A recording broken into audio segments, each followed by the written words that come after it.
สวัสดีครับอธิวัตรกระถางปูนวันนี้ก็จะมาทำกระถางที่ได้จากแบบพลาสติกที่จะเน้นลวดลายแล้วก็กระถางที่มีขนาดเล็กมีความกว้างเหมาะที่จะปลูกบอนไซหรือแคนตัสคุณนายตื่นสายสำหรับความกว้างของปากกระถางก็อยู่35 เซนแล้วก็ตัวฐานกระถางก็จะอยู่25 เซนส่วนความสูงก็จะอยู่ที่9 เซนเมื่อหาก้นกระถางเสร็จเราก็จะตัดพลาสติกรองเพื่อจะไม่สิ้นเปลืองเทปกาวผมก็จะวัดที่กระดาษที่ 12.5 แล้วก็ทำมาร์กจุดหัวท้ายเพื่อที่จะวงตัวพลาสติกแล้วก็ทำการตัดเพื่อที่จะรองตัวก้นกระถางไม่ให้น้ำปูนซีเมนต์ไหลออกจากลวดลายการทำงานก็จะได้ง่ายขึ้น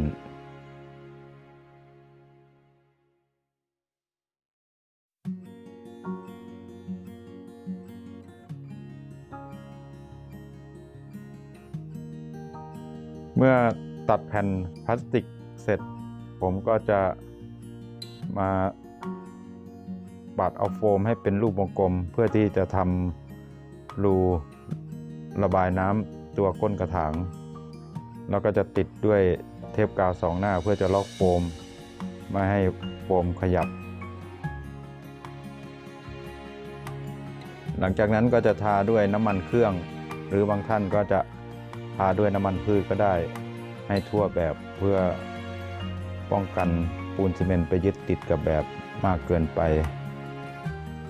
จะทำให้เราแกะยากแล้วก็การผสมปูนซีเมนต์ทรายก็จะผสมในอัตราส่วน1:1ก่อนเราจะทำการเติมน้ำเราก็จะคลุกเคล้าให้ปูนซีเมนต์กับทรายเข้ากันดีก่อนแล้วก็ค่อยเติมน้ำลงทีละน้อยเพื่อที่จะ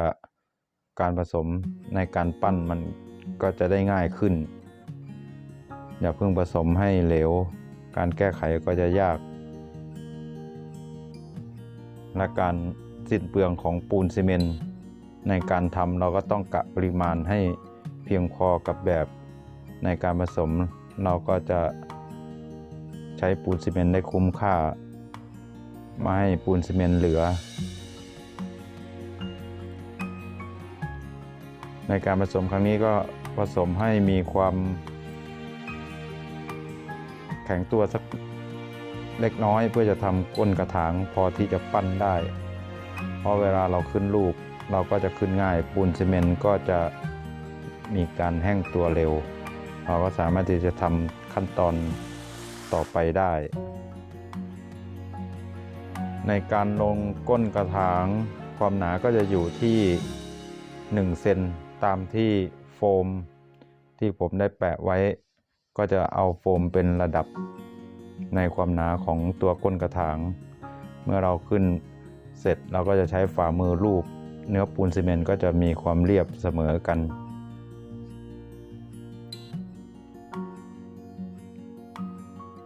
เราจึงไม่จำเป็นต้องไปกดอะไรมากแค่มือลูบถ้าเราผสมในส่วนปูนซีเมนต์ได้เราก็จะทำงานได้สะดวกมากขึ้นและการขึ้นรูปเราก็สามารถที่จะอัดดันเข้าไปกับแบบพลาสติกเพื่อที่จะให้ปูนซีเมนต์ล้นออกไปข้างนอกแล้วก็เราก็จะแต่งในส่วนลวดลายได้ง่ายสำหรับการขึ้นขอบผมก็มีบทเรียนมาในการขึ้นขอบในตัวกระถางลักษณะนี้ก็คือพยายามเราขึ้นในชั้นตัวกระถางให้ได้ก่อนความหนาอยู่ที่1 เซนก่อนเราจะทำการขึ้นขอบเพื่อการรีดขอบจะได้ไม่แตก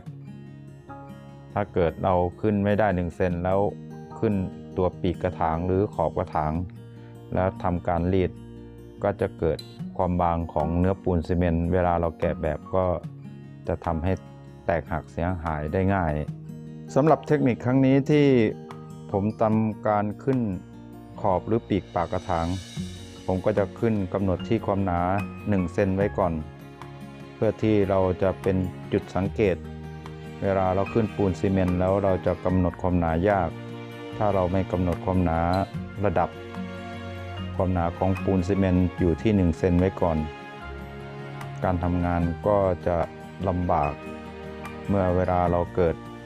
รีดปากขอบกระถางจะให้เสมอเนื้อปูนซีเมนต์ในส่วนนั้นก็จะบางลงในการแกะแบบก็จะทำให้ส่วนปีกกระถางแตกหักได้ง่ายเมื่อเราทำตัวกระถางเสร็จเราก็จะมาขึ้นปีกกระถางผมก็ลองกดดูเพื่อที่จะให้มีความโค้งหรือเป็นไปตามแบบพลาสติกพอลองทำดูแล้วก็มีความบางก็เลยต้องยึดหลักตัวแรกก็คือความหนาอยู่ที่1 เซนโดยไม่เอาความโค้งหรือความเว้าของตามรูปแบบตัวกระถางเพื่อที่จะให้ปากกระถางมีความหนาและเวลาการแกะแบบออกมาหรือนำไปใช้งานก็จะไม่ทำให้แตกหักเสียหายได้ง่ายและการรีดขอบก็รีดไม่ยากในการขึ้นปูนเราก็จะขึ้นสูงกว่าขอบพลาสติกเล็กน้อยเพื่อที่จะทำการรีดพร้อมกับใช้นิ้วมือประคองให้กำหนดได้ความหนาเมื่อเราทำการขึ้นขอบเสร็จแล้วก็ตกแต่งเราก็จะปล่อยไว้สักพักหนึ่งเพื่อให้ปูนซีเมนต์แห้งหรือมีการเซตตัวลงจากนั้นก็จะมาแต่งในส่วนปูนซีเมนต์ที่ล้นก่อนที่จะทำการแต่งเนื้อปูนซีเมนต์ที่ล้นผมก็จะปล่อยให้ปูนเซตตัวอยู่ที่30 นาทีแล้วค่อยมาปาดเนื้อปูนซีเมนต์ออกจากตัวแบบเพื่อที่จะเช็ดแล้วก็ทำความสะอาดแล้วก็เสริมในส่วนที่เราปาดเนื้อปูนแล้วไม่เต็มเราก็สามารถที่จะเสริมเข้าไปให้เต็มกับตัวแบบเวลาแกะแบบออกมาลวดลายก็จะได้เต็มเนื้อปูนซีเมนต์เต็มตามรูปแบบของตัวกระถางทำให้ผลงานออกมาก็มีความสวยงามเทคนิคในการรูปให้เนื้อปูนซีเมนต์มีความเสมอกับแบบพลาสติกก็ง่ายก็ใช้ฝ่ามือด้านในกดเนื้อปูนซีเมนต์ที่เราขึ้นไว้แล้วก็ฝ่ามือด้านนอกรูปเนื้อปูนซีเมนต์ให้เสมอเท่ากับแบบพลาสติกก็ถือว่าเสร็จแล้วก็ทำง่ายหลังจากนั้นเราก็จะต้องปล่อยตัวลวดลายไว้ก่อนและนำปูนส่วนที่เหลือนำมาเสริมขอบแล้วก็เสริมตัวกระถางที่มีรอยเว้าหรือเนื้อปูนซีเมนต์ยังไม่เต็มเราก็จะนำปูนส่วนนั้นมาเสริมเพื่อให้ตัวกระถางมีความแข็งแรง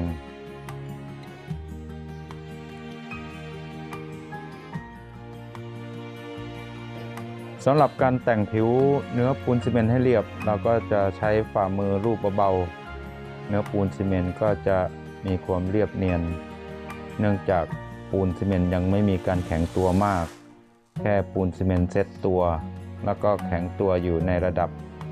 ที่ไม่มีการยุบตัวหรือไหลตัวลงทำให้เราทำงานยุ่งยากในส่วนนี้เราก็สามารถที่จะนำเนื้อปูนซีเมนต์ที่เหลือมาเสริมให้ได้เท่าที่เราต้องการแต่อย่าให้มีความหนามากถ้าเนื้อปูนซีเมนต์มีความหนาเกิน2 เซนเวลากระถางเราแห้งหรือเซตตัวเร็วก็จะเกิดรอยแตกร้าวให้เราเห็นตัวกระถางก็จะไม่มีความแข็งแรงเมื่อนำไปใช้งานในการเช็ดทำความสะอาดก็จะเช็ดด้วยฟองน้ำแล้วก็แปรงปัดเอาเศษหินเศษทรายออก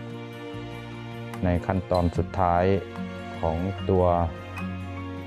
กระถางด้านในเราก็จะปล่อยหลังจากนั้นเราก็จะมาตกแต่งเช็ดทำความสะอาดตัวลวดลายอีกทีหนึ่งด้วยฟองน้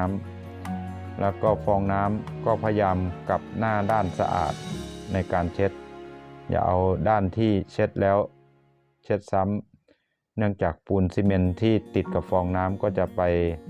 ติดกับตัวแบบพลาสติกอีกก็จะเช็ดออกยากและจะทำให้ลวดลายล้มหรือเป็นร่องลึก เมื่อเราทำความสะอาดเสร็จเราก็จะปล่อยให้ปูนซีเมนต์แห้ง1 วันเพื่อที่จะทำการแกะแบบ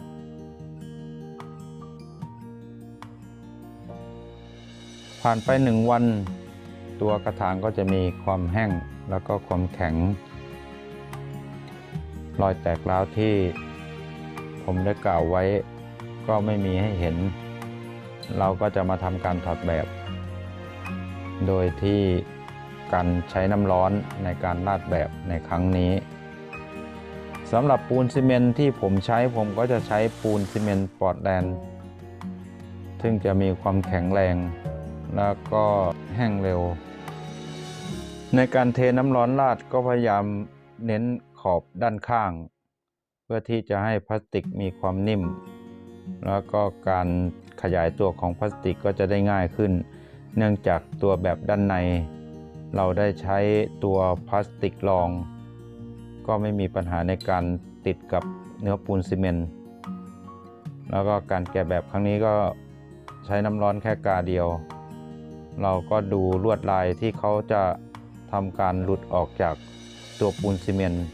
เราก็จะมองเห็นได้ชัดเราก็พยายามแกะด้านข้างขึ้นก่อนแล้วก็ดันตัวก้นกระถางลงยกพลาสติกขึ้นก็จะหลุดออกมาง่ายเมื่อทำการแกะแบบออกมาเสร็จตัวปูนซีเมนต์ก็จะมีลวดลายเต็มดูแล้วมีความสวยงามแล้วก็การตกแต่งตัวขอบปากกระถางเราก็จะใช้ด้วยกระดาษทรายในการขัดลบคมของตัวปูนซีเมนต์เนื่องจากปูนปอร์ตแลนด์เขาจะมีความแข็งตัวปีกปากกระถางก็จะมีความบางแล้วก็จะเกิดความคมทำให้อาจเกิดอันตรายในการนำไปใช้งานเราก็ต้องใช้กระดาษทรายมาขัดให้ขอบเรียบแล้วก็แต่งเพื่อให้มีความสวยงามมากขึ้นสำหรับการลงสีผมก็จะใช้ฟองน้ำชุบกับสีขาวนำมาทาตัวกระถางผมก็จะทาที่ตัวกระถางอยู่ที่2 รอบเพื่อที่สีขาวจะมีความเข้มแล้วก็ความเด่นของสีมากขึ้นแล้วก็ตัวขอบกระถางและด้านในผมก็จะทาอยู่ที่ประมาณรอบเดียวเนื่องจากเราจะต้องลงสีตัวอื่นเป็นลวดลายแล้วก็สีที่เป็นลวดลายผมก็จะใช้เป็นสีน้ำอะคริลิกที่เป็นสีประกายมุกในการทากระถางชุดนี้แล้วก็การเน้นลวดลายการทาสีอาจจะไม่มีความสวยงามมากก็ทาให้ท่านเป็นแนวทางแล้วก็ดูความแตกต่างที่การทากับไม่ทาเมื่อทำการทาสีเสร็จผมก็จะเจาะรูตรงที่เราติดโฟมไว้ออกก็จะเป็นรูก้นกระถางให้เราได้ง่ายๆหลังจากนั้นก็จะมาลงสีตัวลวดลายในการลงสีลวดลายก็ใช้เวลานานพอสมควรผมก็เลยขอตัดต่อไปในส่วนที่ไม่ค่อยสำคัญเพราะการใช้เวลาก็อยู่ที่ประมาณ 6-7 ชั่วโมงในการทาแต่ละลวดลายก็ยากเพราะมีลวดลายเล็กแล้วก็เยอะสำหรับท่านใดที่มีข้อสงสัยหรืออยากจะสอบถาม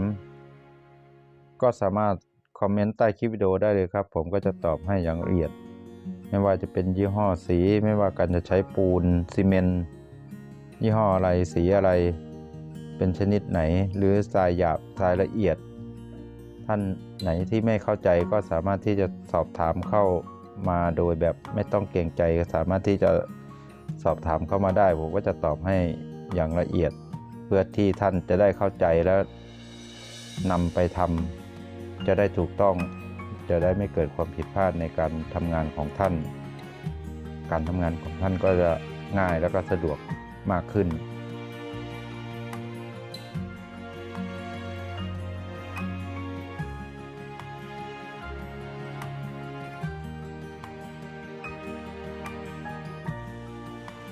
สำหรับวิดีโอชุดนี้ผมก็ขอขอบคุณทุกท่าน ที่เข้ามารับชม แล้วก็อย่าลืมกดติดตาม